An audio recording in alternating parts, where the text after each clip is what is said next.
Today, the latest weapons, coupled with the fighting skill of the American soldier, stand ready, on the alert all over the world to defend this country, you, the American people, against aggression. This is The Big Picture, an official television report to the nation from the United States Army. Now, to show you part of the big picture, here is Sergeant Stuart Queen. 15 years ago, the state of Louisiana was host to a vast military maneuver, during which an officer named Dwight D. Eisenhower earned his first General's Star. Last November and December, the Army and the Air Force held joint maneuvers over almost exactly the same area. A joint testing and training exercise deployed over 7 million acres of western Louisiana. Here is the Army's television report to the nation on Operation Sagebrush. Operation Sagebrush is a war. The bullets and the casualties are theoretical, but everything else is for real.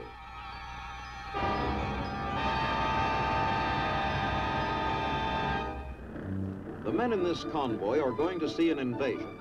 An enemy of the United States attacking through the Gulf of Mexico has secured a foothold on the shores of southern Louisiana. And remarkably, although these men are American soldiers, they don't care who wins. These are the umpires. Here at the umpire school, they learn the rules whereby they will decide the outcome of the battles they will soon observe. It is their judgment which will determine who wins and who loses. Stationed on both sides of the impending conflict, they will communicate through a top-secret radio network. Atomic weapons require wide dispersal of troops, thus complicating the problems of communication and control, both for combat commanders and during sagebrush for the umpires. Simulated atomic weapons are a major feature of the maneuver.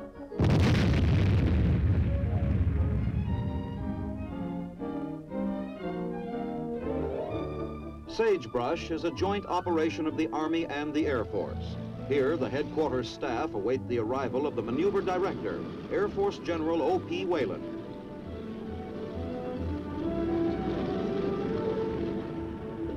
In scope, Sagebrush equals a theater of operations in a major war.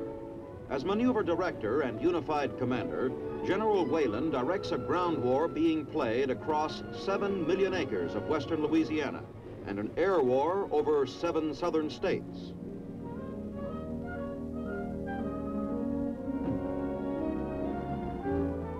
An incidental feature of the exercise is the elevation of Camp Polk to full-fledged status as a permanent fort.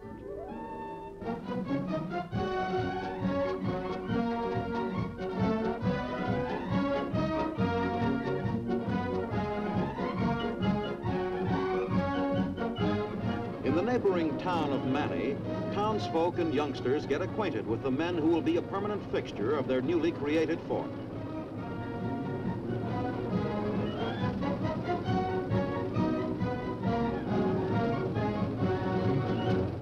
Louisiana seems to like the Army.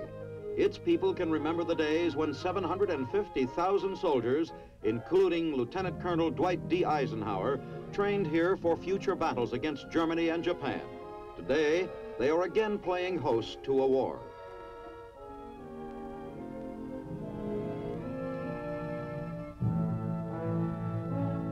This is something new. The 280mm atomic cannon, new to Louisiana and to most of the rest of the world.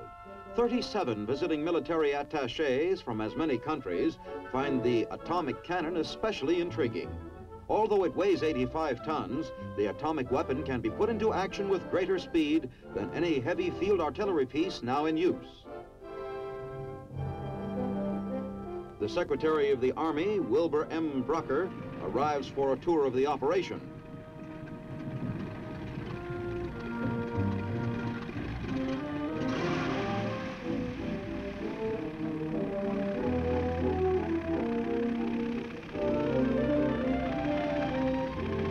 Discussing the significance of this gigantic maneuver, Secretary Brucker later observed that this is a tremendously costly operation, but it is the only way we have for finding out whether we are equipped to meet any enemy anywhere at any time. Aerial reconnaissance is one of the best ways we have of maintaining a day-to-day check on the enemy's battle potential.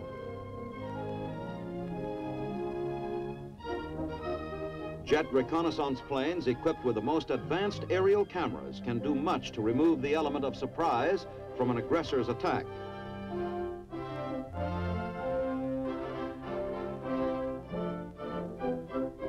Aerial photographs are used for mapping enemy terrain, spotting his troop concentrations, studying the effects of bombing missions and artillery barrages.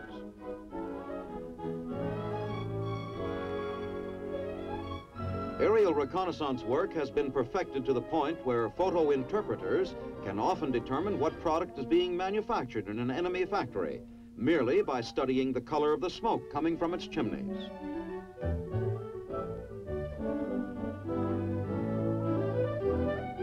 The importance of aerial photography to a military operation is graphically revealed in a single statistic: the fact that by the end of World War II, aerial photographers were making over 20 million photographs a month.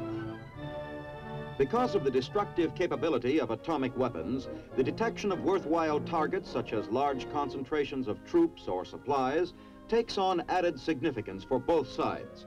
To avoid offering targets on the atomic battlefield, troops, supplies, and munitions must be spread thinly over a wide area and be continuously on the move.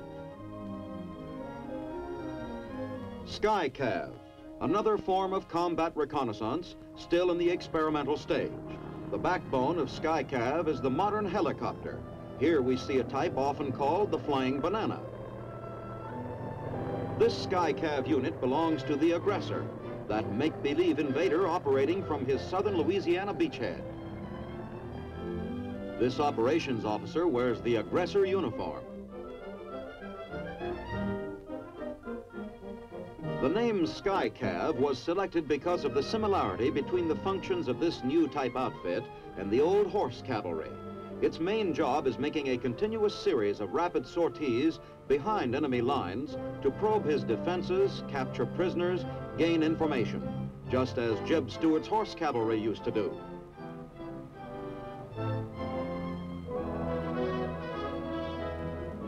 SkyCav uses many electronic devices, including airborne television cameras. But its real value is the combination of many different types of vehicles and technical specialists into a single compact unit. SkyCav is a good example of the kind of information being sought in this maneuver, the application of new methods to old problems.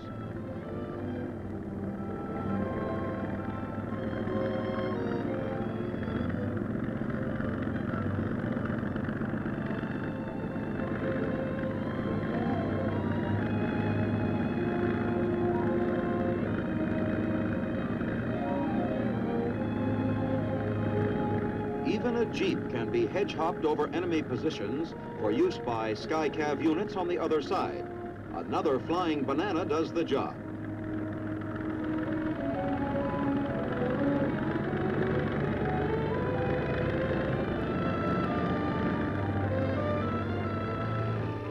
Ever wonder what a helicopter ride would be like? Well, come along with one of our big picture cameramen and find out.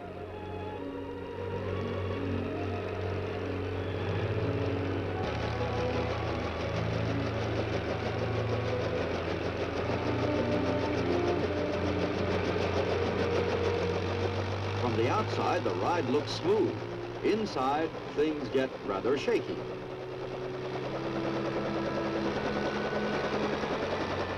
Despite its apparent simplicity, the whirlybird is not an easy machine to fly. Aviators with ratings good for fixed-wing planes need special instruction before they take on helicopters. For that purpose, the Army provides helicopter training in its aviation school at Fort Rucker, Alabama.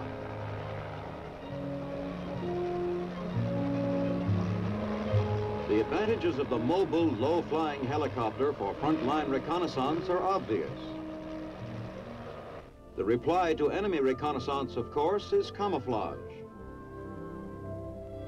As the art of aerial reconnaissance progresses, the counter-art of camouflage advances right with it. For as atomic weapons become part of the military picture, letting yourself be seen by the enemy invites instant destruction. Even telltale tracks must be removed. With proper concealment, life proceeds unmolested, affording time to build up strength you're soon going to need. Finally, early on a weekday morning, it comes. The aggressor's attempt at a breakthrough, his big push north from his base on the Louisiana coast.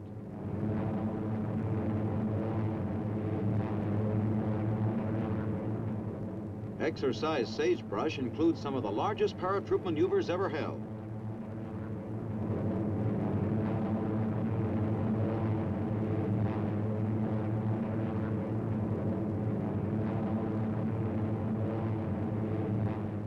Airlift operations during Sagebrush are conducted by the Tactical Air Command's 18th Air Force. The aggressor paratroopers are the famed 82nd Airborne Division.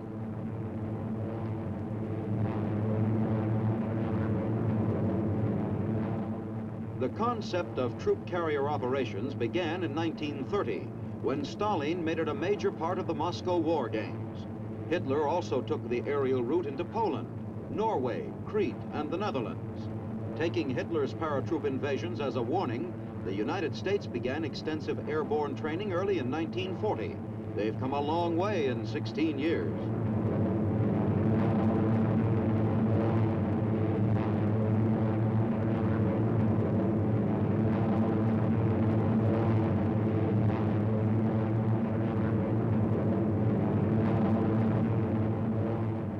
Undoubtedly, the most important advance has been the development of techniques for parachute delivery of heavy equipment. Jeeps, artillery, even armor can now be delivered airmail.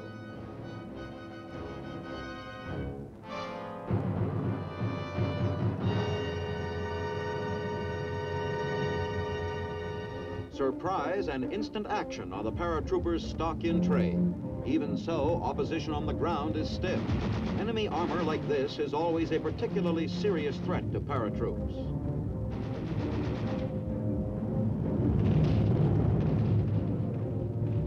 Pushing out irresistibly from their drop zone, the aggressors force defending U.S. troops slowly northward. This is the advance party of an infantry column.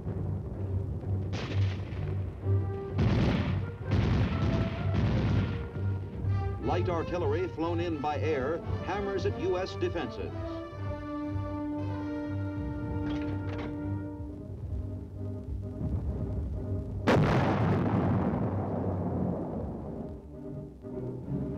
The aggressor's success becomes clear as the rear guard of U.S. troops break off the engagement and flee north toward the Red River. Staying behind to delay the enemy, these troops have made possible an orderly, organized withdrawal.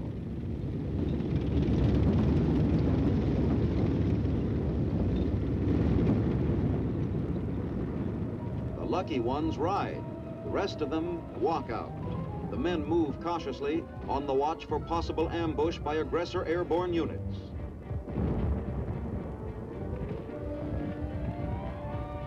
The aggressor forces following them up are an organized full-scale army, complete with distinctive uniforms.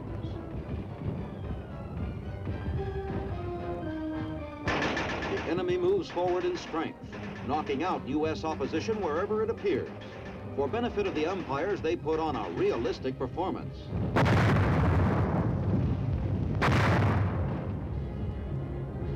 Reaping the fruits of planning and surprise, the aggressor pushes forward until he has backed our troops up to Louisiana's Red River, 100 miles from the aggressor's original beachhead on the Gulf. Now begins one of the most hazardous operations of war, a full-scale river crossing under fire. Smoke generators blanket the area. This phase of the maneuver belongs to the Army engineers. It is their responsibility to throw down the bridges over which our retreating forces must cross. The face of defeat. It is a remarkable thing about soldiers that their morale takes a slump during an artificial maneuver which greatly resembles their reaction to an actual retreat in the face of an enemy. Nobody likes to lose, even for exercise.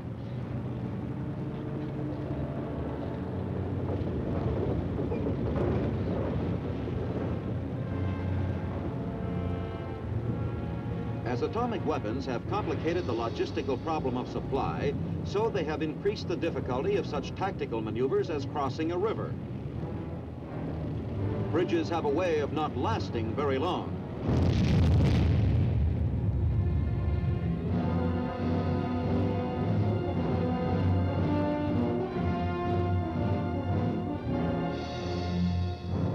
To fill the breach, rafts are used.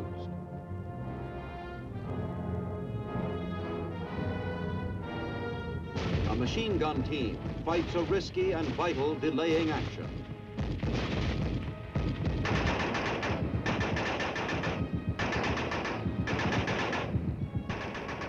Scratch one tank. Here comes the man with a white hat and the big white card that says, "You've had it."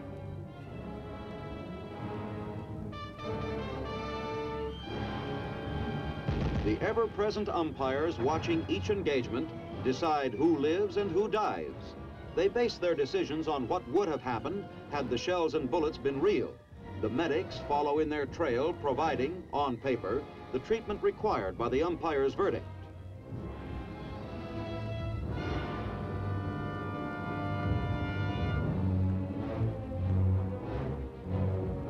But there's a good side to everything. If you have to be a casualty, this is the way to do it.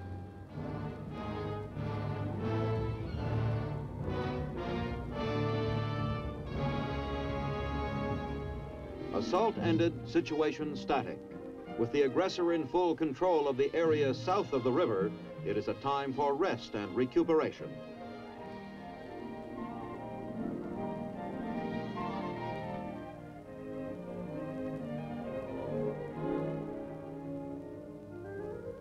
This operation is for real. It's an uneasy piece and one which won't last.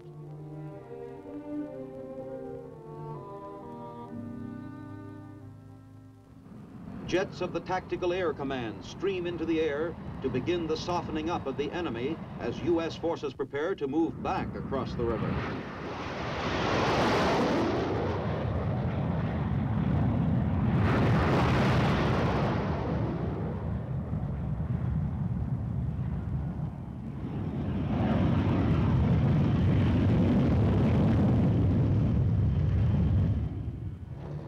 Smoke, and perhaps something more sinister. Nerve gas, developed during World War II by Nazi scientists, was never used. We may pray that it never will be. We must also be prepared.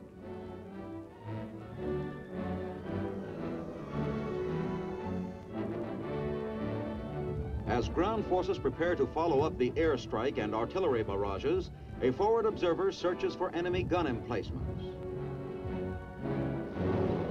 Rumble and dust of convoys becomes an omnipresent thing. As many miles apart, the widely dispersed units of an atomic-age army begin a coordinated assault. Great, ugly-snouted tanks, which have been lying dormant in their camouflage positions, take to the road and swing southward. Many of the vehicles in this convoy belong to the 1st Armored Division, Old Ironsides, which will be permanently located at Fort Polk after the maneuvers.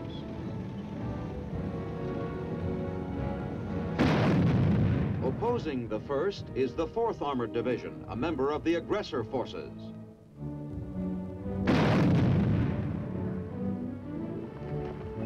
Up comes an umpire and down goes another tank.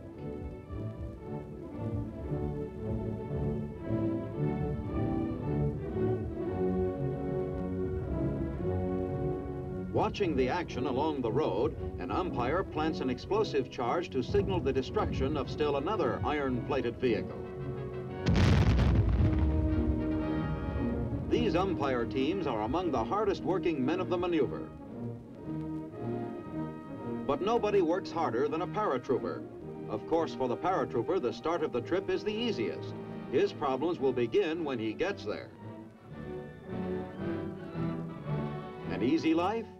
It may seem odd, but easy as this looks, there are a lot of people who still prefer to walk.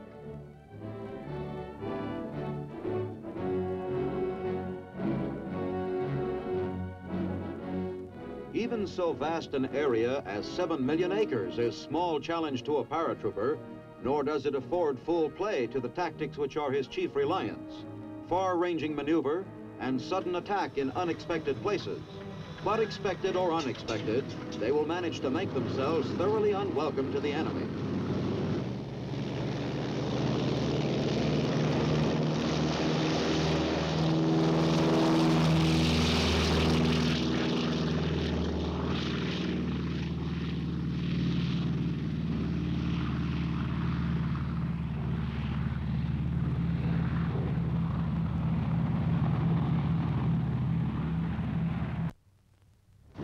Airborne troops fight for possession of an aggressor airstrip, always a prime objective. Once the airfield is secured, men, supplies, and heavy equipment can be flown in by the Air Force carrier outfits. Unfortunately, the aggressor is still aggressive. He doesn't seem to know he's losing.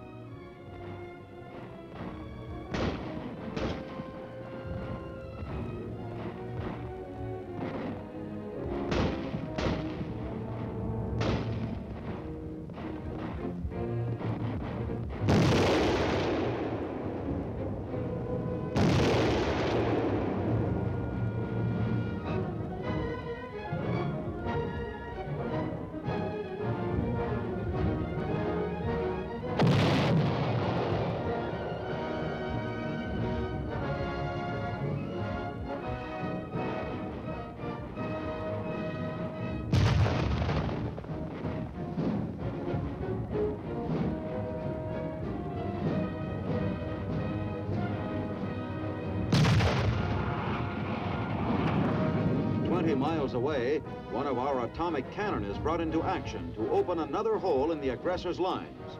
It must go through the actual motions of firing before the umpires, miles away, will set off the charge which simulates an atomic explosion.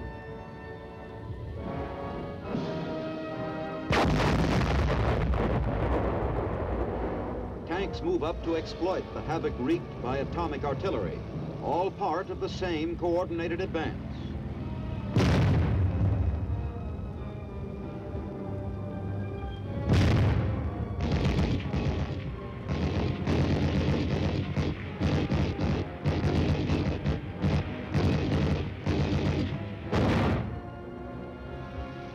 Friendly forces following up the atomic barrage still encounter opposition, and plenty of it. This is an important lesson.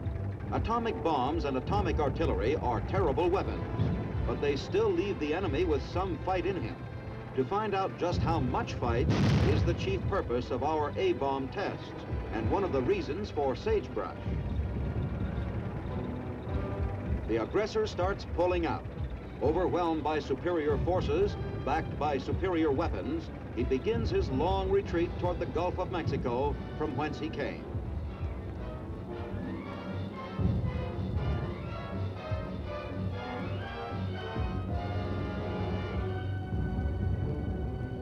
U.S. infantry moves southward, following him up, keeping him on the run. A month ago, they reluctantly retreated north.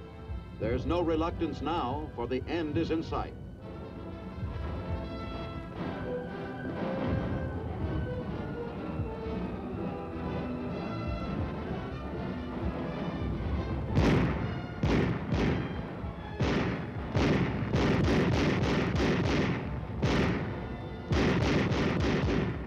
Suddenly, it's all over.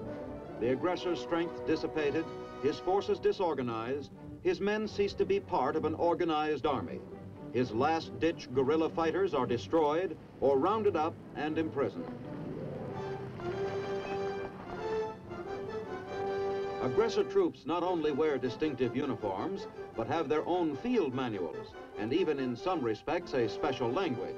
In this way, frontline intelligence officers are confronted with realistic problems as they interrogate prisoners.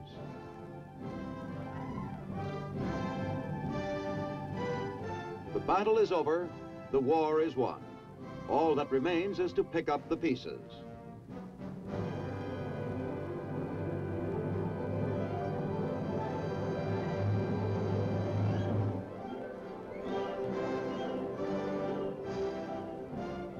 Pick up and clean up. And by now, the awesome atomic cannon has become simply droopy.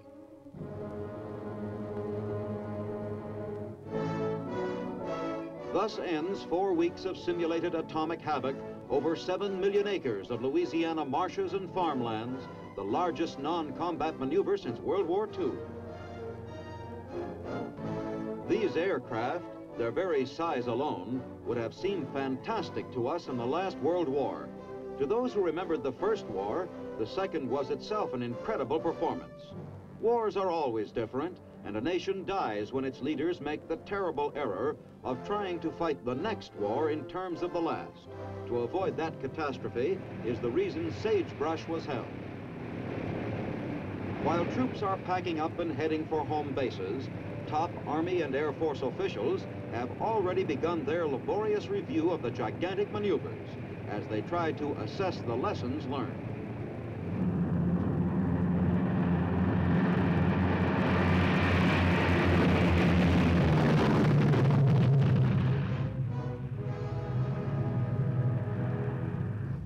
As the men themselves begin their long journey home through the night, they may travel secure in the knowledge that their own efforts have done much to ensure that the sun will rise tomorrow on a peaceful America.